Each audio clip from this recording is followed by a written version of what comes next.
ಶ್ರೀ ಪರಮಾತ್ಮನೇ ನಮಃ. ಶ್ರೀಮದ್ಭಗವದ್ಗೀತಾ ಅಥ ಚತುರ್ಥೋಧ್ಯಾಯಃ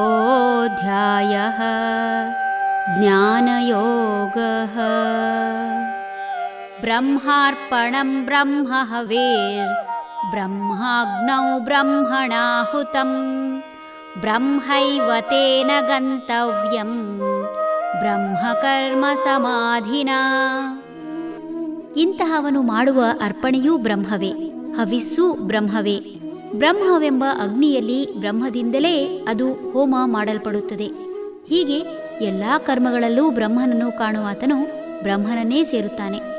ಶ್ರೀರಾಮನಂತೆ ಕರ್ತವ್ಯ ದೃಷ್ಟಿಯಿಂದ ಸಮರ್ಪಣಾ ಭಾವದಿಂದ ಮಾಡುವ ಪ್ರತಿ ಕೆಲಸವೂ ಬ್ರಹ್ಮವೇ ಸರಿ. ಪ್ರಪಂಚದ ದೃಷ್ಟಿಯಲ್ಲಿ ಎಲ್ಲವೂ ಬೇರೆಯಾಗಿ ಕಂಡರೂ ಇರುವುದು ಒಂದೇ. ಇಲ್ಲಿ ಕರ್ತನು ಬ್ರಹ್ಮ, ವಸ್ತುಗಳು ಬ್ರಹ್ಮ, ಸ್ವೀಕರಿಸುವಾತನೂ ಬ್ರಹ್ಮ, ಕರ್ಮವೂ ಬ್ರಹ್ಮ, ಸುಡುವ ಅಗ್ನಿಯೂ ಬ್ರಹ್ಮ, ಹೋಮದ ಧೂಮವೂ ಬ್ರಹ್ಮ.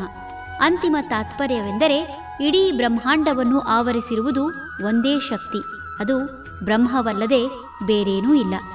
ವಿಧ ವಿಧವಾಗಿ ಬೇರೆಯಾಗಿ ಕಾಣುವುದೆಲ್ಲ ಕೇವಲ ಕಾರ್ಯಕಾರಣಕ್ಕಾಗಿ. ಸೃಷ್ಟಿಯಿಂದ ವಿವಿಧ ಸುವಸ್ತುಗಳನ್ನು ಪಡೆದರೂ ಅದು ಮತ್ತೆ ಈ ಬ್ರಹ್ಮಾಂಡದಲ್ಲಿ ಕರಗಿ ಏಕವಾಗುತ್ತದೆ. ಅಂತರ್ಬಹಿಶ್ಚ ತತ್ಸರ್ವಂ ವ್ಯಾಪ್ಯ ನಾರಾಯಣ ಸ್ಥಿತಃ ಎಂಬಂತೆ ಸಕಲ ಚರಾಚರದ ಒಳಗೂ ಹೊರಗೂ ಆವರಿಸಿ ಚಲನೆಯ ಸ್ಥಿತಿಯಾಗಿ, ಅಂದರೆ ಪ್ರಪಂಚದ ಇರುವಿಕೆಗೆ ಬಿಟ್ಟರೆ ಸರ್ವವೂ ಬ್ರಹ್ಮಮಯವೇ ಆಗಿದೆ. ಹೀಗೆ ಪ್ರತ್ಯೇಕತೆಯಲ್ಲಿ ಏಕತೆಯನ್ನು ಕಾಣುವವನು ಬ್ರಹ್ಮನನ್ನೇ ಸೇರುತ್ತಾನೆ.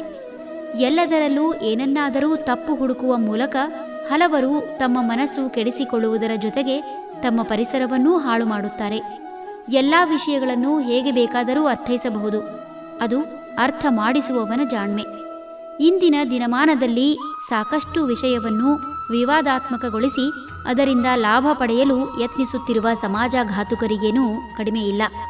ವಿವಾದಾತ್ಮಕ ವಿಷಯಗಳು ಬಂದಾಗ ಮೌನ ವಹಿಸುವುದೇ ಜಾಣ್ಮೆಯಾದರೂ ಕೆಲವೊಮ್ಮೆ ಅದನ್ನು ಸರಿಯಾಗಿ ಅರ್ಥ ಮಾಡಿಸುವುದು ಜ್ಞಾನಿಯ ಕರ್ತವ್ಯವಾಗಿದೆ.